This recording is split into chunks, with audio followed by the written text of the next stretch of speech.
I can't tell what is worse. If the Democrats did figure out all the really awful stuff about Tim Walz, that he embraces the socialist label, that he allowed his chief city, Minneapolis, to burn down on his watch. In some ways, he seemed to encourage it, that he put tampons in the fourth grade boys' bathrooms, that he wanted to make his state a sanctuary, a refuge for the kids, the stolen valor, which is now J.D. Vance is now bringing to the fore here. Did the Democrats know that and say, let's go ahead anyway, Kamala's going to run to the left? Or did the Democrats just totally drop the ball and miss out on all of this oppo? It seems like whatever dirt there was on Josh Shapiro and Mark Kelly, it's hard to imagine it's anything even close to what we're seeing now with Tim Walz. All right, guys, good Friday. I hope you're ready for the weekend. I hope you enjoyed the map of 270. It's pretty interesting, isn't it? I thought so. As I was filling in these states, you saw how close this thing becomes. Now, it's not to say that Trump can't run away with this thing. And as the weeks go by, we'll do another version and see how the states have moved according to the latest polls. But you saw what I saw. This thing could come down to razor thin margins. And by the way, the election they had the other night in Michigan, it took a while for some of these these results to come in. That doesn't bode well for election night. Just saying that now, putting a pin in that one. Anyway, I hope you enjoyed it. If you missed it, go back, but share it. Do me a favor. Share that episode with friends because they need to see what's happening in this election. So I hope you enjoyed that show on Wednesday. A lot to break down on the weekend, though, if you want to go back and share that. Today, Michael Knowles of the Daily Wire is here. Obviously, a lot to break down with the current political situation. But there's also a big action that's going on that Elon Musk is leading against major advertisers that are affecting what we see and why. And I'm going to explain that to you in a minute. All right, guys, I want to have an uninterrupted conversation with Michael Knowles straight through. But I want to tell you about our two sponsors first, and then we'll get to that conversation with Michael Knowles. First, I've told you this before. I have trouble falling asleep and staying asleep, especially during election season. So much is going on. That all changed when I tried Beam's Dream Powder. Now, I take the cinnamon cocoa flavor. There is a brownie one that is just as good. And I'm telling you, when you taste this, you'll want to drink it all day long, except you'll probably fall asleep. I take one scoop of it every night, about 30, 45 minutes before I go to bed, put it in a cup of coffee, in a coffee cup rather. See, I'm already tired. And add a little bit of water, put it in the microwave for 30 seconds, and bam, once my head hits the pillow, I'm out for the night. I've tried melatonin, I've tried magnesium before. This combines all of those things, plus reishi, theanine, apigenin, all in one amazing, amazing tasting formula that you will use and sleep through the night. Top-notch professionals and athletes all use this. And if you want to try Beam's best-selling Dream Powder, you get 40% off for a limited time when you go to shopbeam.com/Spicer and use code word Spicer. So go to shopbeam.com/Spicer. Use code word Spicer at checkout for up to 40% off. All right, folks, if you've seen anything this week, you know that the people over at the Harris campaign probably now have some major stomach issues. They're worried now about debating Donald Trump. I would be too. But the stomach issues that they're having are not what 70 to 80% of us in America have right now. There are 70 to 80% of us that have real gut issues. I'm talking gas, indigestion, bloating, that so many of us suffer from, an unhealthy gut. But the consequences of that are not limited to just our gut. When you have an unhealthy gut, it affects your mood, your skin, so much more. And so you probably saw this episode a few weeks ago with Lisa. Unbelievable what I learned about the effects of having an unhealthy gut have on us. Luckily for all of us, Just Calm's exclusive mood-lifting blend is clinically proven to help you relax and breathe a little bit easier in as little as 4 weeks. And for next level immune support, join me in taking Just Thrive. It's their probiotic. Now, here's the thing. Most probiotics, 99% of them, don't make it through the stomach into the intestines, so they're doing nothing. Not the case with Just Thrive. It's over 1,000 times more effective, and it has more clinical research than anything else on the market. Trust me, you are going to feel the difference with these two products. And if you are interested, for a limited time only, you can try Just Thrive, the probiotic, or Just Calm and save 20% on your first time order with code word Spicer. So go to Just Thrive or get the Just Calm, get 20% off code word Spicer. Now, Mr. Michael Knowles. All right, I've been waiting for this all week, Michael, because you've been very quiet about Tim Walz. I've seen no comment from you, no social media, and I wanted to finally give you a platform to tell me what you think about this pick of Tim Walz, because, you know, like I said, you've been holding it in, I think partly because you wanted to wait until you got an opportunity on the show to express yourself. Yes. No, I suppose I have. If you haven't seen my thoughts on it, it's because there was a Michael-shaped hole in the wall as I was dancing around through buildings when Kamala picked him. This really could not have turned out better for the Republicans, of course. We were wondering, is she going to pick Shapiro, which I thought would have been pretty good for the Republicans. Great. You know, look, Shapiro, he might have brought Pennsylvania along, but I just knew that the Democrats at the moment bear greater disdain for a certain ancient nomadic tribe than they want to win Pennsylvania. So you knew it was going to be a problem with the Intifada wing of the Democrat Party. Then I thought, okay, maybe she's going to go with Mark Kelly. Mark Kelly actually might be kind of tough to beat. He's got a good story. He's an astronaut. Maybe the Dems aren't going to pull Arizona, but still, you know, it looked pretty good. But no, she goes with Tim Walz, who originated the weird slur against J.D. Vance, and yet Tim Walz is known best for allowing Minneapolis to burn down on his watch and putting tampons in fourth grade boys' bathrooms when he was governor. So I think this is about as good as it gets. Can we get 5 VP debates, please? You know what the thing is? I know that they've coined the phrase weird. Here's what I think is weird, and I mean this in all sincerity. They met for the first time last Sunday. Yeah. Okay, at the vice president's mansion. And think about the implications of this, right? He's going, if she were to win, he'd be one heartbeat away, the governing partner for 4 years, and potentially, you know, run for president off of a 30-minute meeting. Now, you think back, like even when McCain picked Sarah Palin, right? There was a series of meetings where he was trying to get to know her or something. But the idea that this came down to like, hi, I mean, like, it's like an arranged marriage. It's like speed dating, where it's like, hi, my name's Tim Walz. I'm the governor of Minnesota. I'd kind of like to be your VP. Would you like me to be one heartbeat away from the presidency? All right, let me make an awkward phone call tomorrow and we'll cement this deal. I just can't tell if they did anything even resembling due diligence. You have to assume the Democrat machine usually is decent enough at Oppo. So even on the shortened time scale, they must have looked some of this up. I can't tell what is worse. If the Democrats did figure out all the really awful stuff about Tim Walz, that he embraces the socialist label, that he allowed his chief city, Minneapolis, to burn down on his watch. In some ways, he seemed to encourage it, that he put tampons in the fourth grade boys' bathrooms, that he wanted to make his state a sanctuary, a refuge for the kids. This is not only a ghastly phenomenon, but also a deeply politically unpopular phenomenon. Did the Democrats know that and say, let's go ahead anyway, Kamala's going to run to the left? Or did the Democrats just totally drop the ball and miss out on all of this oppo? The stolen valor, which is now J.D. Vance is now bringing to the fore here. It seems like whatever dirt there was on Josh Shapiro and Mark Kelly, it's hard to imagine it's anything even close to what we're seeing now with Tim Walz. Yeah, that's the thing, though, Michael, is they always say that they wanted a do no harm, a safe candidate. I honestly, I've said this before this week. The audience knows this. If Shapiro had gotten the nod, which I kind of still thought was the smart one, I agree with you, 19 electoral votes. Maybe he didn't win Pennsylvania, but I just did a map of 270, and I show, like, Pennsylvania, you take those 19 electoral votes off the map, and it changes everything big time, right? But the thing that's so fascinating to me about this is that he does do harm. Like I feel like when I saw your tweets, when I saw the Daily Wire's tweets, when I saw the content that your colleague Ben Shapiro put out and that you put out, the other folks at the Daily Wire, the Daily Caller, Breitbart, the conservative ecosphere, was like, oh, this is easy. There's the target. Let's hit it.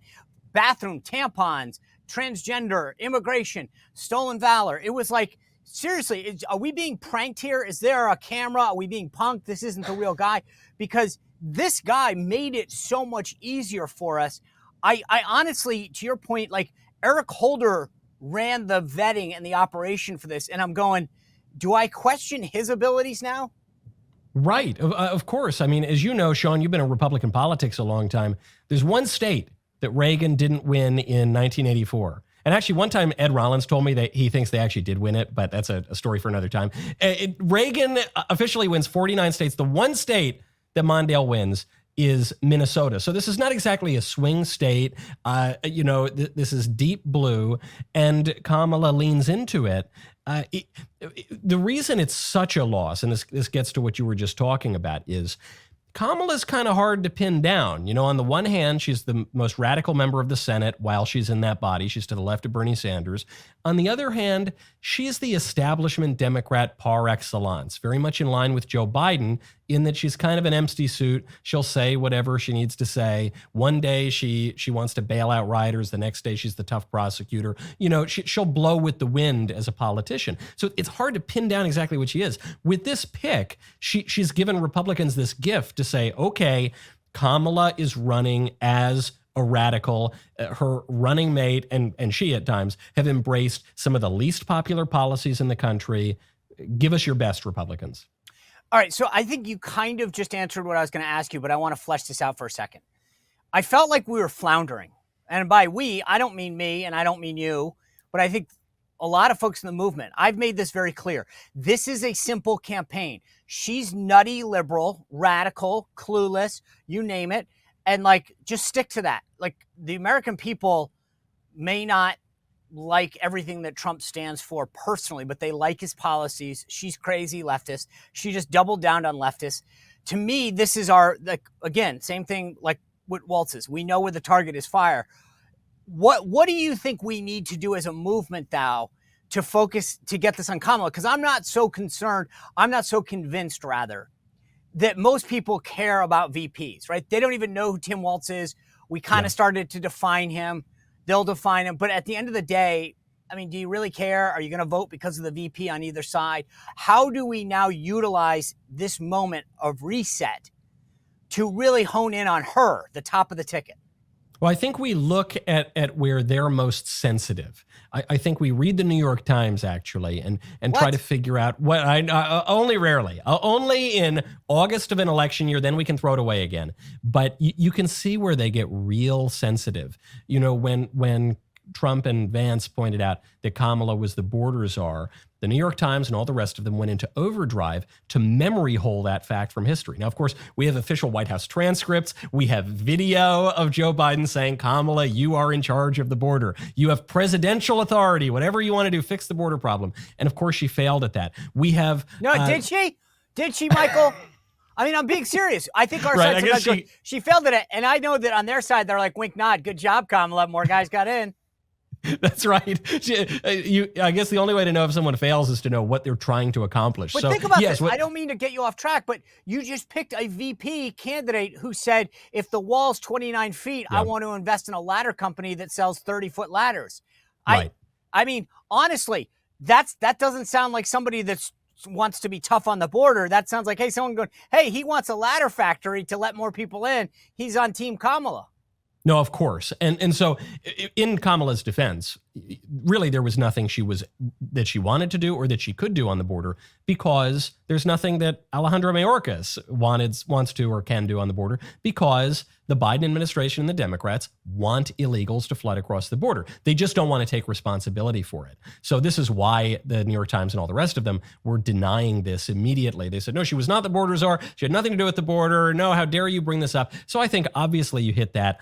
All the polls show that immigration is a major concern for Americans. So I think you... Sorry, so the thing is, she says, I wasn't the border czar. I was just supposed to get to the root causes. And my point is, okay, fine. Then you didn't get to that either. I mean, it's like she wants to say, okay, well, I wasn't really, okay, but what were you in charge of? Well, I was supposed to get to the root causes. Well, the border chief says they never met with you.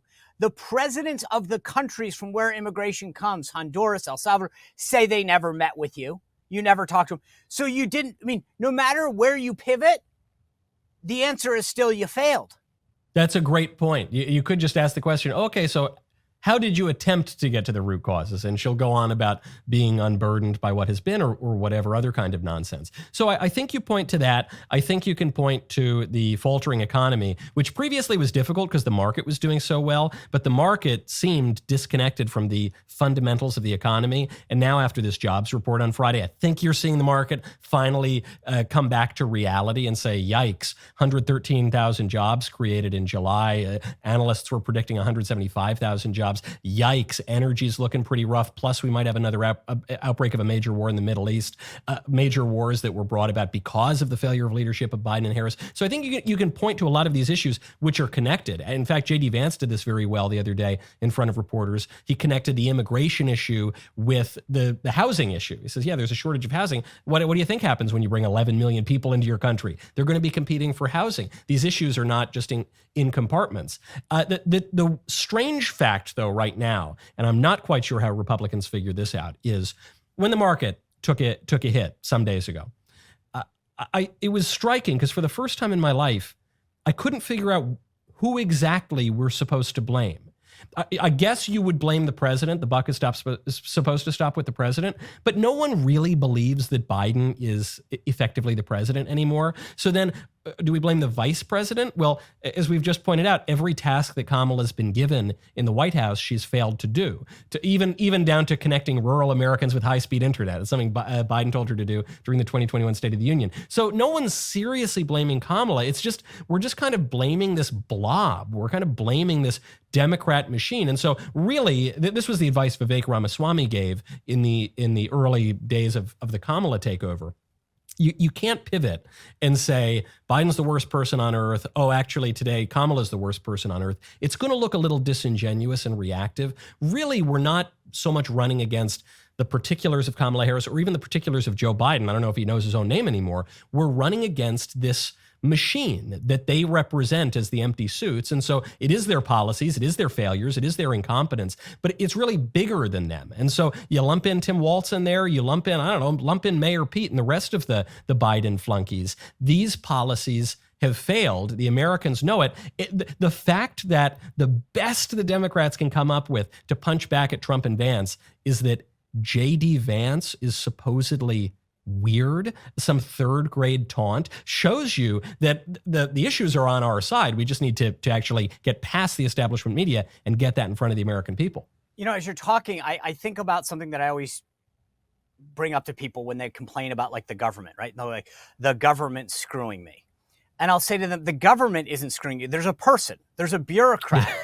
No, but I'm being serious about this because your example is perfect, which is that we don't know who to blame. And we're like, the blob is to blame. And I always say to people when they blame an institution, you know, the bank screwed me over today. The bank didn't do it. There's some person behind the screen that's saying rejected or I'm not going to help you or whatever. A person is screwing you. Now, maybe in the future AI screws you, but that's another story.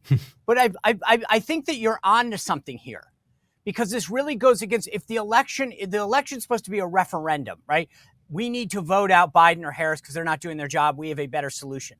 And if they can obfuscate and make this a blob, what are you talking about? I wasn't responsible. It was his job. No. It was her job. What are you talking about? No one's even heard from me. I haven't been around. I mean, I actually think that what you're saying is important for us to understand so intrinsically because a campaign is supposed to be, I'm good, you're bad. Here's my policies versus your policies. And if we can't pin the tail on the donkey and it's a blob, that's trouble for us, right? That's what they want. They don't want, Kamala's like, what are you talking about? I'm only vice president. I don't do anything, right? You know me. I was in charge of like the space program or something. I go to funerals. Biden's like, I haven't been seen in 20 days. What are you talking about? How can you blame me? And I think that this is a problem that we're facing that you're pointing out, which is if we can't start to focus on what she is responsible for, then the American people aren't. And they're going to go to vote and say, yeah, things are upset, but it wasn't her fault, was it? Right? I mean, I think what you're getting at is a very big problem that we have. And there's no precedent for it, at least in any of our lifetimes. So we're in kind of uncharted territory here. You saw elections that were a little bit like this in the 19th century. But, well, you saw a president running for a non-consecutive second term in the 19th century in Grover Cleveland. But you also saw these kind of shakeups, last-minute fights at the convention. 1880, James Garfield becomes the nominee, comes out of nowhere. But we haven't seen anything like that in recent memory. But the fact that you can get no votes, lose in the primary system, in other words, you had 14 or 15 people, she was the first one out, and that you can then be picked to run for president, it seems to me actually unconstitutional. So now we're running against an incumbent administration, but the incumbent, the actual president, lost a single presidential debate so badly that he's no longer the candidate, but he is still the president, sort of. And so in some ways, Kamala is running with the strength of the incumbency without any of the responsibilities of the job. They haven't invoked the 25th Amendment. Biden hasn't stepped down. So she can just go out there and campaign and raise money. She's done a pretty good job of raising money.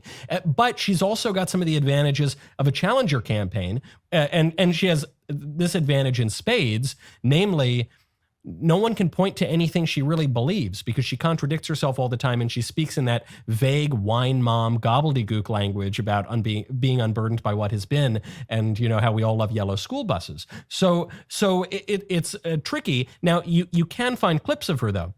She says, "I want Medicare for all for illegal aliens." She says that she wants to raise money for the violent rioters in Minneapolis, and she's obviously doubling down on that by picking the governor who let them roam free. She is the most left-wing member of the Senate when she was there. So you can try to get her on particular issues. The question is, will it stick? Will we be able to penetrate? Because she's got not a honeymoon period that will last until November with the establishment media, and they are totally on board. And so as far as I can tell, you got all the news networks left. You've got much of the digital media left, all the social media platforms left, with the exception of X. So we have the smallest of the social media platforms. It's a glimmer of hope to get that message out there, but it's a slim one. Yeah, I want to talk about X and the Daily Wire and some other things going on in just a few minutes because there's some really cool developments that are happening in that world. But I want to stick on this for a second. It was interesting because, again, as you talk, I think. That's just how it goes. Knowles Spicer. And I was thinking about this, right? He didn't do anything during the George Floyd riots in Minneapolis. She then funds the people who do get in trouble to get them out. She keeps the border open. He wants to have a ladder factory. I mean, they are literally like the Batman and Robin. Like, it's like each issue. It's not like a lot of times you have, like, if you think about the J.D. Vance rollout, everyone's like, well, here's what J.D. Vance once said. How does that square? They're like this cute little couple where it's like, hey, guess what? On this issue, I took it to a new level. And then you did this. And I mean, they're like a Reese's peanut butter cup. She's the chocolate and he's the peanut butter or vice versa. But like, they really are a cute little couple when it comes to these policies that like stick together. It's, Sean, I don't know. I sometimes think conservatives use the term Marxist and communist and a little too much. We paint with too broad a brush sometimes. I try not to do it as much. However, it is worth remembering that Kamala Harris is the daughter of a Marxist economist. She was raised in a Marxist household, and the transportation secretary for Joe Biden, Pete Buttigieg, is the son of a very famous Marxist professor, Joseph Buttigieg, who translated Antonio Gramsci, the famous Italian Marxist, his prison notebooks.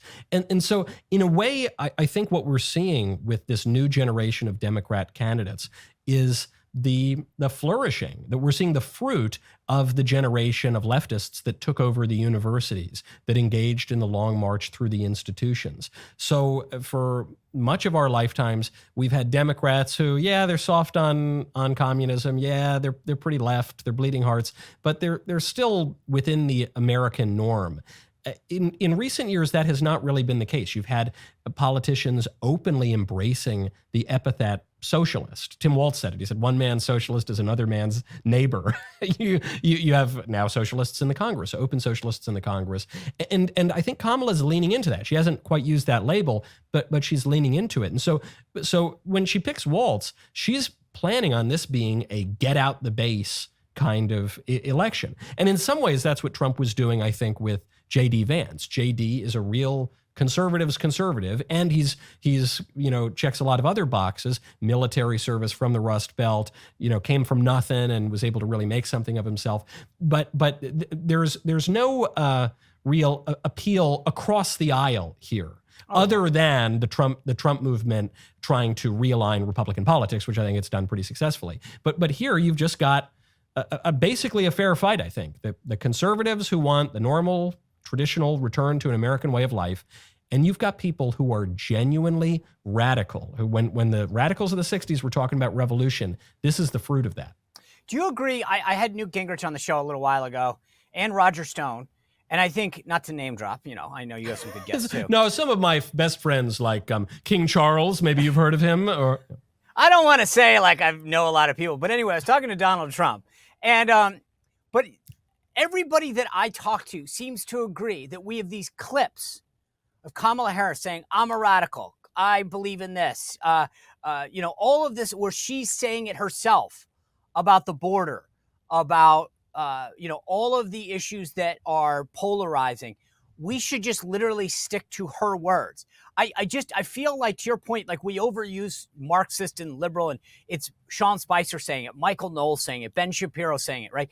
Why don't we just run a campaign where we say, this is Kamala Harris on Kamala Harris. Do you agree? Do you want this? Right. Biden launched his 2020 campaign by misquoting Trump. But don't forget that first ad of the 2020 campaign, Biden came out and he said, Donald Trump called Nazis fine people in Charlottesville. And they use actually deceptively edited cuts, because if you play it, the right. cut 2 sentences later, he says, I'm not talking about Nazis, they're evil, they should be condemned. But that was the approach. Biden was using Trump's own words against him. And so if the Democrats can do that against the Republicans dishonestly, at the very least, Republicans should be able to do it against the Democrats honestly. Yeah. All right. I want to ask you one last thing about this, because I have some other issues I want to get to. But you brought up the stolen valor thing. You've never served in the military, right? I have not. Okay. I think this stolen valor issue is a big one, but I'm biased, right? Because I understand it. I asked the question about you because I wonder, does this resonate with people who might not be as familiar with the military, right? So he's using the title Command Sergeant Major, retired. He didn't stay in grade 2 years, which a lot of folks, especially Army folks, enlisted folks, believe that is a title that he didn't earn, right? Yeah. The media took a hit at several other people over the last several decades for stolen valor, using titles, wearing awards, claiming credit to achievements that weren't theirs. Do you think that this issue matters? I think your fear about this is somewhat well-founded. Part of the reason it matters to me, I have not served in the military. A lot of my family has. Some of them served for their whole careers. Some of them served for just a little bit of a stint. So I've been around it a lot, and I recognize that matters to a number of people. However, there was this terrible statistic that came out some years ago that only about 1% of Americans serve in the military in any capacity. And so the number of Americans who even have family members or close friends who've served in the military is relatively quite small compared to past generations. Maybe that won't resonate quite as much. What it does do, I think, is take a little wind out of the sails of the Democrats' attacks on Trump as a liar, someone who exaggerates his career. I mean, that's a very serious thing, because it's not just Walz using an improper title. It's Walz wearing hats with the insignia of the Special Forces. A Special Forces account on social media just came out and said, this is completely unacceptable. This is stolen valor. It's Walz coming out and saying that guns that he wants to ban are the kind of guns that he took into combat. Walz has never seen 1 second of combat. that line is especially effective when you consider that J.D. Vance, Trump's running mate, does have military experience. A lot of Republicans obviously have served in the military. So I think that can be effective. There are a lot of issues here that I think come up in part because they take the wind out of the sails of Democrats attacking us. So even something like there was a scandal about Kamala Harris's husband. It's public now, and we're not revealing any private sins, that he slept with the babysitter and ruined his marriage, his first marriage. And so why does that come up in a political campaign? Well, in part because the Democrats have been attacking Donald Trump as, the worst kind of man. And Kamala says, I know his type.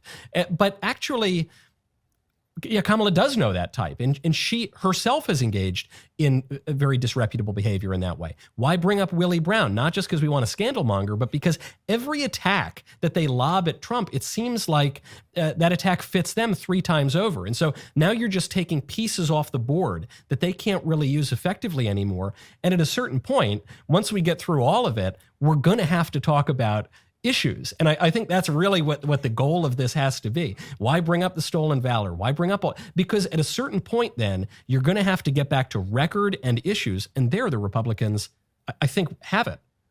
Well, I also think this goes back to what, I was riffing off of you a while ago, right? Kamala Harris, you brought this up earlier, will be whatever she has to be in front of whatever audience. I'm a tough prosecutor. I let off BLM guys.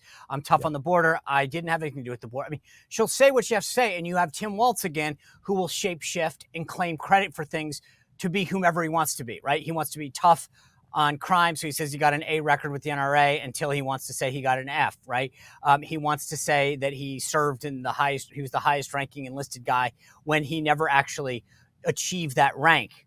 Right? He will do whatever he has to, say whatever he has to. She will say it. I think that might be the way to go. To your point, it just gets them off message. It baits them a little.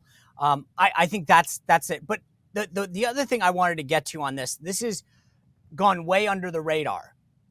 And I want to play this for you because this is Jamie Raskin, as you know, who has been a provocateur of sorts in the House. He's a House Democrat from Maryland. Was interviewed, and he said something that has come up before. It was an undercurrent, right? Which is, hey, even if Trump wins, well, we just don't even have to seat him, right? We'll say that he wasn't, because they're going to claim that, well, the Supreme Court said he could run. We can't kick him off the ballot. Never said we had to seat him. And that's why if we keep the House, we won't do it. Let me see if I can play this clip for you right now and show you what I'm talking about. What can be put into the Constitution can slip away from you very quickly. And the greatest example going on right now before our very eyes is Section 3 of the 14th Amendment, which they're just disappearing with a magic wand, as if it doesn't exist, even though it could not be clearer what it's stating. And so, they want to kick it to Congress. So it's going to be up to us on January 6, 2025, to tell the rampaging Trump mobs that he's disqualified. And then we need bodyguards for everybody in Civil War conditions, all because the 9 justices, not all of them, but these justices who have not many cases to look at every year, not that much work to do, a huge staff, great protection, simply do not want to do their job and interpret what the great 14th Amendment means. So you get that. They're going to disqualify him. And I think that this is, now, again, this is why I've always maintained that one of the myriad reasons we need to keep the House.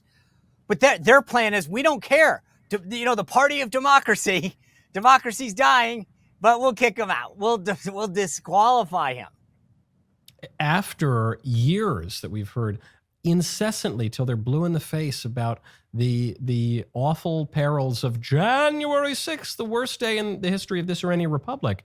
And they promise now to go around and do the exact same thing. And in fact, they promise to do something even more egregious, because what Jamie Raskin is saying is not if there's a contested election, not if there are competing slates of electors, not if there is a push for some kind of electoral compromise like we saw in 1877. No. Trump wins it fair and square. We, the House, unilaterally, House Dems are going to say, no, he's disqualified because of a provision of the 14th Amendment that Jamie Raskin is misreading or he's just lying about, that has already been interpreted by the branch of government that is tasked with interpreting the Constitution, namely the court.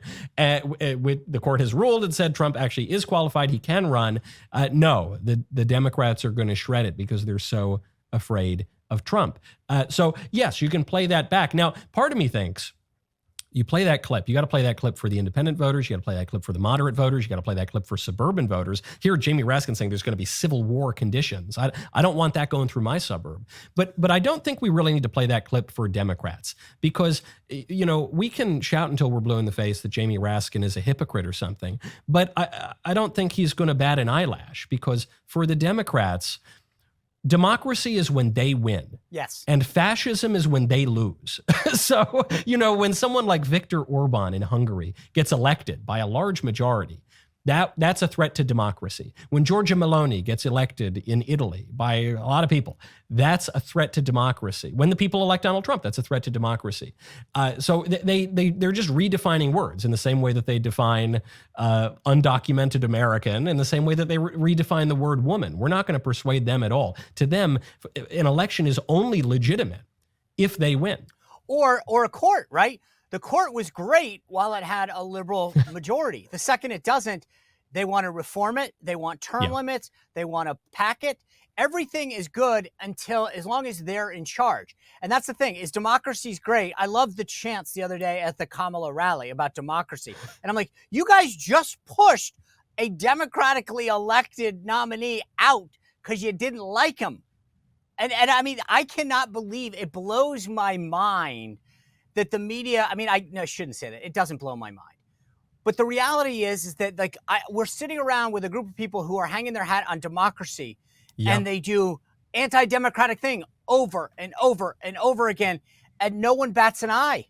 Did you see what they were chanting at the rally? Also, they were chanting, lock him up about Trump, because Kamala is saying, we're gonna put that felon, you know, where he belongs. You know, this is a race between a prosecutor and a felon, and he's a felon. We need to lock him up. And I thought, the way that I know for a fact that Donald Trump is not really a felon is that if he were a felon, the Democrats would be chanting to let him out of jail. If he actually were a felon who committed actual real crimes, the Democrats would be begging to abolish the prison system. Okay, they're moving on a dime because the real crime to them is not violating the law; it's crossing them and impeding their political agenda. I love the fact that like everything that Trump has done is within the confines of the game, if that makes sense, right? Here are the rules of the game. Here's what the Constitution says.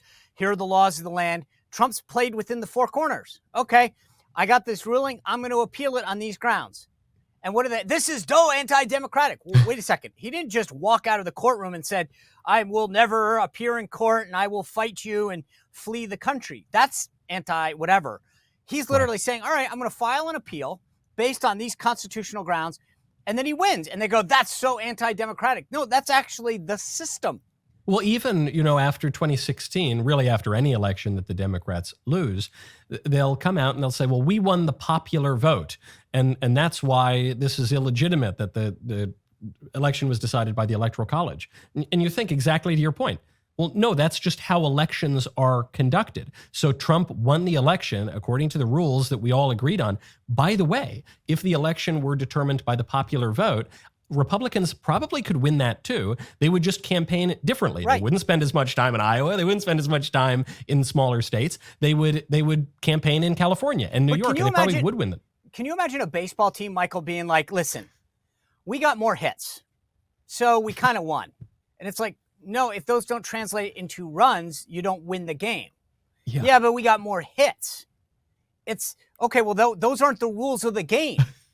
And no, but you don't understand. We bunted a few more times. Hold on, bunting now decides the game. When did that happen? Right, but also, like, to your point, we don't campaign in California, New York, and Illinois because we're not going to win them. So we're not playing for a random prize that doesn't count. And that's what I find funny. They keep hanging their hat on, you know, but I would have won if. Yeah, well, I would have won too if this thing happened and that thing happened. I mean, you have to play by the rules of the game. Speaking about the rules of the game, though, this is what I wanted to get into when you brought up on X. There was a antitrust lawsuit against the advertising industry coalition and its members filed by X, formerly known as Twitter, backed by Elon Musk, that went against CVS Health, Mars, Orsted, Unilever, alleging that the group abused its influence over marketers and ad agencies to discriminate unfairly against X, prompting an ad boycott. This is a group called GARM. It was created by members of the World Federation Advertisers in 2019, allegedly to set standards around brand safety, okay? What I know that you guys are involved in this. Can you explain what's at stake in this lawsuit? Yes, Sean, I hate to brag, and so I would never wish to do so, but I may have actually broken this story about a year ago when people were not really talking about GARM, because the left is really good at hiding the ball, and the left is really good at working behind the scenes through the World Federation of Advertisers, through the World Economic Forum actually is connected to GARM, through other nations. The E-Safety Commissioner of Australia, Julie Inman-Grant, is heavily involved in this effort, and the effort is to create a cartel that will use the weight of advertising, which is why Elon Musk is now filing an antitrust case here, to bully platforms into promoting a radical leftist agenda. So it's these left-wing activists in the government and out of the government wielding the economic power of corporations who are under political pressure to pressure the tech platforms, the communication platforms, the public square, into pushing conservative voices out and promoting left-wing messages. And it's really dangerous because, to use the example of the E-Safety Commissioner in Australia, it means that some bureaucrat in a different country on another continent, on the other side of the world, can dramatically shape the public square in the United States. And, media organizations live on advertising. That's the blood, that's the oxygen of the media organization. So if you find a way to gather all of that together, keep it under your political thumb, and then choke that off from people who step out of line, you will silence the conservatives. And it's no surprise that they're really turning up the volume during an election year. And it's why it's so important that Elon take this action now. So, but just break this down for a second, because you broke this story, right? So what is happening? This group forms, and then what? How do they hurt conservative organizations, conservative platforms? So GARM stands for the Global Alliance for Responsible Media. And as you say, this organization exists putatively to defend important safety standards, to prevent children from being harmed, on social media platforms or something like that. But that's not really what it's about. What it's really about is pushing a radical left-wing agenda, including the LGBT agenda, including all of the ideological goodies that the left wants. And so, if a platform such as X decides that it's going to allow conservatives to speak, and it's going to allow conservative news organizations to get our voices out there and to get the facts out there, well, then maybe GARM is going to come in, and maybe they're going to start to choke off some of that advertising revenue. And you've seen... How? Well, because GARM has gathered up all of the big corporate advertisers under their wing. And so all of these groups sign on to say, okay, we will adhere to these principles. So it's just like any kind of political alliance.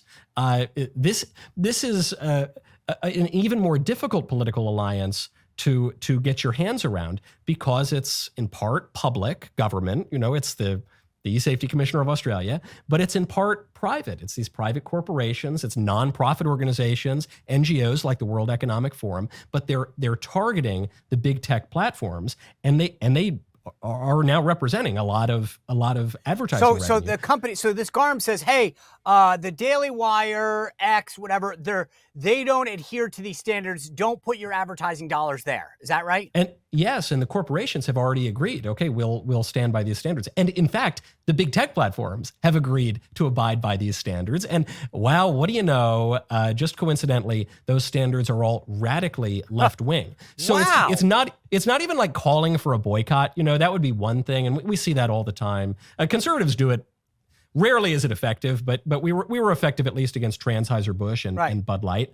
But usually the left is a little bit more effective at this. But to build a boycott requires some kind of grassroots movement, requires a little bit of time, a little bit of momentum. But here, you've got the boycott already built in. You already have an organization that can turn that money off on a dime. And it's why Elon recognizes this represents an existential risk to his business, X. And from our vantage, it represents an existential risk to an open public square. Absolutely. Like, it basically chokes you off of the advertising dollars that helps keep you afloat, which, by the way, just as a side note, between, your show and this show, people have to understand the sponsors that come forward for us, they're willing to take a risk. They're willing to put their product out, and God bless them for doing that. And I want to thank them publicly, whether it's, my show, your show, the Daily Wire. It means a lot. These companies are basically willing to take a chance on us to promote their product and take the heat. So that says a lot. Michael Knowles, always appreciate your insight. Thank you for everything that you are doing all the time on your show and what you guys are doing at the Daily Wire to give us good content as we head into this election, because the media, as you know, is not. And so if we don't get it through these media sources that are willing to tell the truth, we're going to get a very different view of the world. So God bless you, and thank you for being with us. Thank you so much, Sean. You too. See you next time. Thanks, guys, for joining us today. Have a great weekend. We'll see you back here on Monday on the Sean Spicer Show. Continue to share, subscribe, YouTube, Rumble, Apple Podcast, Spotify, wherever you get those podcasts. We'll see you back here on Monday. Have a great weekend. Well, if you enjoyed this content, make sure to like this video, subscribe, and click the notification bell to get more.